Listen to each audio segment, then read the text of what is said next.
Hi everyone, welcome back to a online solution. आज ये video बहुत ही खास होने वाली, क्योंकि इस वीडियो में आपको बताऊंगा आपदा प्रबंधन का सारा के सारा सब्जेक्टिव इंपॉर्टेंट क्वेश्चन। ठीक है ना। तो इस वीडियो में आपको लगभग 40 के आसपास क्वेश्चन मिलेंगे और ये बहुत ही इजी चैप्टर है। आपदा प्रबंधन बहुत ही इजी चैप्टर है। मतलब ये एक जैसे समझते हैं ना कि किसी चीज़ के बात में किसी चीज़ के बारे में जानना, समझो वही है। और इसमें से आप 50% बात ऐसे हैं जो आप जानते हैं, बस ज़रूरत है आपको एक बार इस सवाल के जो जवाब है उसको पढ़ने की जरूरत है। एक बार अगर पढ़ लेंगे तो 50% से ज़्यादा आपके दिमाग में सेट हो जाएगा। एक दो बार पढ़ेंगे तो और सेट हो जाएगा। मैं आपको बोलूँगा सवाल को लिख करके पढ़ेंगे तो ज़्यादा अच्छा है। एग्जाम करीब आ रहा है, सब्जेक्टिव क्वेश्चन याद करने का सबसे बेस्ट तरीका सवाल को लिख करके पढ़ें। तो यहाँ पे 40 क्वेश्चन तो मुझे पढ़ाना इम्पॉसिबल है। मैं कुछ कुछ क्वेश्चन यहाँ पे आपको बताता हूँ, फिर स्क्रॉल करते जाऊँगा और आप स्क्रीनशॉट लेते जाना। ठीक है ना। चलिए, और बाकी बाद में बताते हैं आपको ये सारा कुछ कहाँ पे मिल पाएगा। तो सबसे पहले सवाल है, बाढ़ द्वारा क्षति को कम करने के क्या उपाय। देखिए सिंपल सा, बाढ़ अगर आता है उसके नुकसान को कम करना, तो क्या करना चाहिए हमको। देखिए बाढ़ एक प्राकृतिक आपदा है, इससे अत्यधिक जान माल की क्षति होती है। एक प्राकृतिक आपदा है, कुदरती आपदा है, और अगर ये बाढ़ होता है बहुत ही जान माल की क्षति होती है, बहुत ही नुकसान होता है। अतः बाढ़ द्वारा क्षति को कम करने के लिए निम्नलिखित उपाय दिए जाना चाहिए। क्या है? नदी किनारों पर एवं नदी के ओर ढलानों पर मकानों का निर्माण नहीं करना चाहिए। सिंपल सी बात, हर कोई जानता है जब बाढ़ को कम करना है तो उससे बचने के लिए बाढ़ द्वारा क्षति को कम करना है, नुकसान को कम करना है, तो नदी के किनारे घर नहीं बनाएंगे। नदी तट के कम से कम 250 मीटर दूर मकान बनाना चाहिए, कम से कम 250। बाढ़ की संभावना वाले क्षेत्रों में जल निकासी की उपयुक्त व्यवस्था होनी चाहिए। जहां पे बाढ़ आती है वहां पे जल निकालने की जगह भी बनाना चाहिए, ताकि पानी को शीघ्र निकाला जा सके। वैसा जब भर जाए पानी, डैम वगैरह या नदी वगैरह, तो आराम से पानी निकाला जा सके। गांव अथवा बस्ती को बाढ़ के स्तर से ऊंची जगह पर बसना चाहिए, है ना। तो जहां पे बाढ़ वगैरह, जहां पे नदी है, नदी से थोड़ा ऊंची जगह पे बसना चाहिए, ताकि नदी भर भी जाए तो बाढ़ का सामना ना करना पड़े। ठीक है ना। तो ये अब देखो इसमें क्या कुछ करना है, कुछ बातें यहाँ पे, कुछ नई चीज बातें हैं, सब आप जान रहे हैं, बस उसको पढ़ने की जरूरत है। इसको पढ़ेंगे लिखेंगे आराम से याद हो जाएगा। दूसरा है, भूकंप के प्रभाव को कम करने के दो उपाय। भूकंप के प्रभाव को कैसे कम करेंगे। देखो, भूकंप को आयताकार होना चाहिए, भवनों को आयताकार होना चाहिए, और नक्शा साधारण होना चाहिए। जो घर बनाते हैं ना, एकदम आयताकार नक्शा, और नक्शा साधारण, ऐसा नहीं कि टेढ़ा मेढ़ा ऐसे ऐसे ऐसे, तो गयो काम से। फिर ऐसे घर बनता है ना, बहुत से देखते हैं, बहुत से घर ऐसे बन जाता है, ऐसे बन जाता है, देखिए, तो ये बहुत दिक्कत होता है। और साधारण सा घर होना चाहिए, ज्यादा डिजाइनिंग दार होने से भी ज्यादा उसमें दम नहीं रहता है। लंबी दीवारों को सहारा देने के लिए ईंट पत्थर या कंक्रीट कलम होना चाहिए। कलम मतलब जो बोलते हैं पिलर, पिलर। पहले जमाने में घर देखे होंगे आप लोग, अभी भी गांव देहात में जो घर बना हुआ है बिना पिलर का बना हुआ है ना। लेकिन अब जो घर बनते हैं सब पिलर डालते हैं, कलम उसको बोलते हैं, कालम बोलते हैं, कालम, पिलर। ईंट पत्थर तो डाल भी करते हैं। आगे, आपदा प्रबंधन की आवश्यकता क्यों पड़ी है, क्यों इसकी आवश्यकता, आपदा प्रबंधन की क्यों आवश्यकता है। आपदा प्रबंधन की आवश्यकता आपदा के पहले एवं बाद में होने वाले नुकसान को कम करने या बचने से है। आपदा प्रबंधन की आवश्यकता है तो आपदा आने से पहले और उसके बाद में जो नुकसान, पहले भी नुकसान होता है, बाद में जो नुकसान होता है, उसको कम करना है या तो उससे बचना है। प्राकृतिक आपदा या मानव निर्मित आपदा इत्यादि के घटित होने से अधिक मात्रा में जैविक एवं अजैविक संसाधनों का नुकसान होता है। जानते भाई, प्राकृतिक आपदा मतलब जैसे बाढ़ आ गया, सुनामी आ गया, तो भी बहुत जान माल का नुकसान होता है। और मानव जनित आपदा जैसे कि रेल दुर्घटना हो गया, तो भी बहुत बड़ी नुकसान होता है। इसी संदर्भ में लोगों को विशेष प्रशिक्षण देना चाहिए, लोगों को ट्रेनिंग देना चाहिए कि अगर ऐसी घटनाएं होती है, ऐसी वाकया होती है, तो हमको क्या करना चाहिए, उसके प्रभाव को कैसे कम करना चाहिए। इसी को बोलते हैं आपदा प्रबंधन, मतलब आपदा को मैनेज करना। अगर मुसीबतें आ गई है तो उसको कैसे मैनेज करें, इसको इसके लिए आवश्यकता होना जरूरी है। ठीक है ना। फिर नेक्स्ट है, सुखाड़ की अवधि में मिट्टी की नमी को बनाए रखने के लिए क्या आप क्या करेंगे। सुखाड़ है, सुखाड़ बार बार हर साल सुखाड़ आ जाता है, तो मिट्टी की नमी को बनाए रखना क्या करना चाहिए हमको। घास को आवरण रहने देना चाहिए, घास उगाना चाहिए हमको, है ना। खेतों की गहरी जुताई की जानी चाहिए। एक खेत जो जोते हैं थोड़ा गहरी जुताई, ताकि पानी जब हो या तो नमी जो है उसका बरकरार रह सके। आगे, सूखे को परिभाषित करें, सूखा है क्या।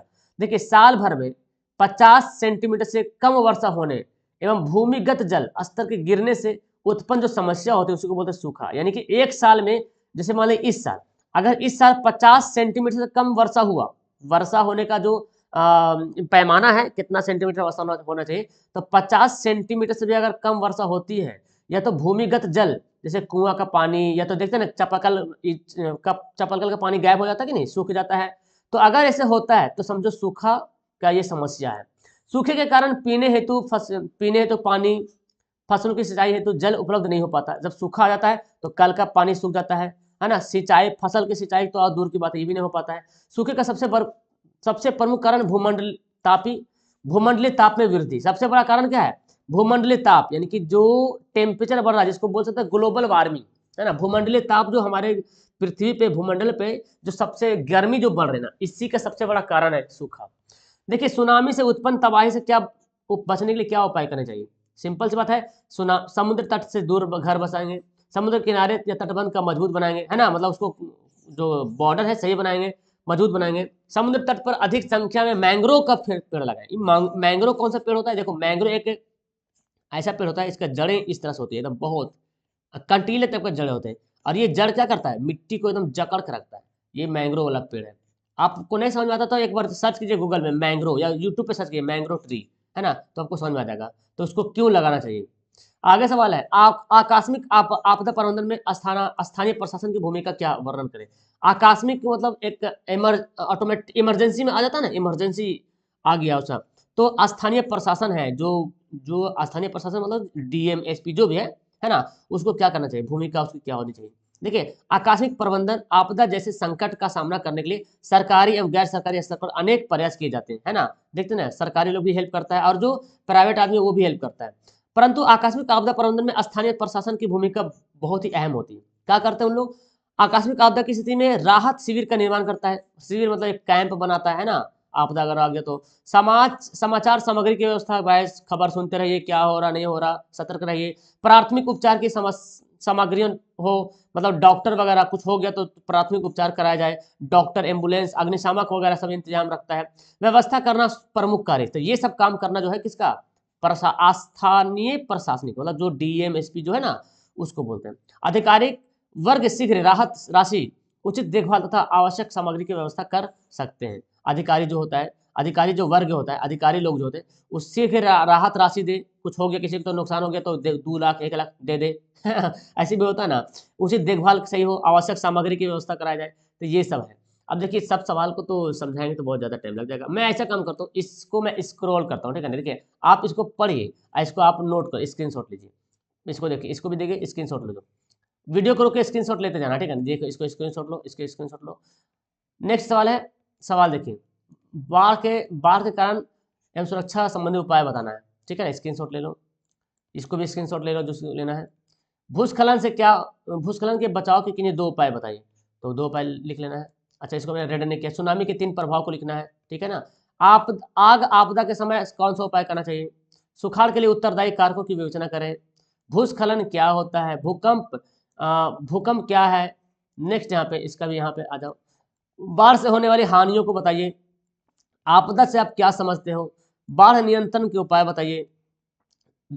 2 सवाल कन्फर्म आएगा, ठीक है ना। इससे आपदा पर आप प्राकृतिक आपदा में उपयोग होने वाली किसी एक वैकल्पिक संचार माध्यम की व्यवस्था की चर्चा कीजिए। जैसे आपने पढ़ा इंफ्रारेड कैमरा या सिस्मोग्राफी। सुखाड़ से बचाव के तरीके बताइए। सुनामी का क्या है, स्पष्ट कीजिए। जीवन रक्षक आकस्मिक प्रबंधन से आप क्या समझते हैं? बाढ़ के समय अपनाई जाने वाली सावधानियां क्या होनी चाहिए? भूकंप एवं सुनामी के विनाशकारी प्रभाव से बचने की क्या उपाय है, ठीक है ना। इसको स्क्रीनशॉट ले लीजिए। सबको बताना इम्पॉसिबल है, बहुत ज्यादा टाइम लग जाएगा। आपदा प्रबंधन के उद्देश्यों की चर्चा करें। सुनामी आपदा प्रबंधन पर एक लेख लिखें, मतलब शॉर्ट लिख सकते हैं। फिर है, सुखाड़ प्रबंधन का वर्णन करें। बिहार में बाढ़ की स्थिति का कारण बताएं, वर्णन करना है। भूकंप क्या है और इनको इसके क्षेत्र बताना, भूकंप क्षेत्र के बारे में वर्णन करना है। तो देखिए, जोन 1, जोन 2, जोन 3 पढ़िए। देखिए, बहुत बहुत फायदा करेगा। जोन पढ़ते हैं ना, जोन 5, जोन 3 बहुत इंपोर्टेंट है, सर्वाधिक क्षेत्र माना जाता है, बहुत खतरनाक वाला जोन माना जाता है। हैम रेडियो के उपयोग पर प्रकाश डालें। भूस्खलन के कितने रूप होते हैं? नागरिक सुरक्षा के क्या उद्देश्य है? भूकंप केंद्र एवं अधिकेंद्र में क्या अंतर है जी? यहाँ भी ले लो। सुखाड़ से आप क्या समझते हैं? नॉर्मल सा सेंटेंस है। बाढ़ की स्थिति में हमें क्या करना चाहिए? आकस्मिक जो है, समाचार संचार व्यवस्था के बाधित होने का क्या कारण है? भूकंप संभावित क्षेत्रों में भवनों की आकृति कैसी होनी चाहिए? वर्षा जल का संग्रहण क्या अभिप्राय? तो देखो, 40 सवाल आप अगर याद करते हो ना, तो मैं एक बात बताता हूँ, 40 सवाल अगर आप पढ़ लेते हो ना, तो इतनी तो बात है। इससे हट करके भी कोई सवाल देगा ना, अगर दूसरा सेंटेंस में सवाल देगा, तो मैं कन्फर्म 100% गारंटी सर बोलता हूँ कि आप आप आज बहुत अच्छे तरीके से उसको लिख करके समझा दीजिएगा, क्योंकि सारा इंपॉर्टेंट टॉपिक इसमें बता दिया गया, बाढ़ और सुखाड़ से रिलेटेड सारा टॉपिक बता दिया है। वीडियो अच्छी लगती है तो लाइक और शेयर कर देना, सब्सक्राइब जरूर कर लीजिएगा, और अगर ये सब यूज करते हो तो डिस्क्रिप्शन में मैं लिंक डाल दूंगा। ओके, तो ये 40 सवाल बहुत काफी इंपॉर्टेंट, आप इसके बाद सवाल पढ़ना जो भी बाद वाला सवाल, लेकिन इस 40 सवाल को पहले फर्स्ट ऑफ ऑल इसको पहले पढ़ लेना, समझ लेना, लिख लेना। इसका अगर आप लोग पीडीएफ लेना चाहते हो तो पीडीएफ के लिए मैंने एक पीडीएफ का कोर्स बनाया है। आप ऐप डाउनलोड कर सकते हैं, AA ऑनलाइन सॉल्यूशन है ना, AA online solution app download कर सकते हैं, प्ले स्टोर से मिल जाएगा। A151 में आपका ऑब्जेक्टिव का मैं जो बना रहा हूँ उसका मैं दे दूंगा, सब्जेक्टिव का नोट्स वगैरह सारा कुछ मिल जाएगा। अगर आप व्हाट्सअप पे लेना चाहते हो 8210423200, इस पे आप पे फोन, पेटीएम, गूगल पे जैसे भी करके 151 पे करके मेरे को स्क्रीनशॉट सेंड करना, वहाँ पे आपको पीडीएफ मिल जाएगा। ठीक है, तो आपके एग्जाम के लिए बहुत ही काफ़ी हेल्पफुल होने वाला है। इस प्रकार मैं आपके लिए साइंस, सोशल, सबका ऑब्जेक्टिव का भी VVI क्वेश्चन मैं आपको एक जगह जमा करके दे रहा हूँ, तो आप लोग जरूर उसको ले लेना। ठीक है ना, अगर नहीं लियो तो ले लेना, अगर जरूरत हो, नहीं तो फिर आप स्क्रीनशॉट लेके पढ़ सकते हो। मेरे का कहने का मतलब अगर आपको जरूरत है तो जरूर लीजिए। ओके, वीडियो क्लास करते हैं, कैसी लगी नीचे कमेंट करना। ओके, इनमें से कितना सवाल आपको याद था, सवाल पढ़ के तो पता चल गया था कितना सवाल याद था, वो भी मुझे कमेंट करना। That's all, thank you everyone, bye.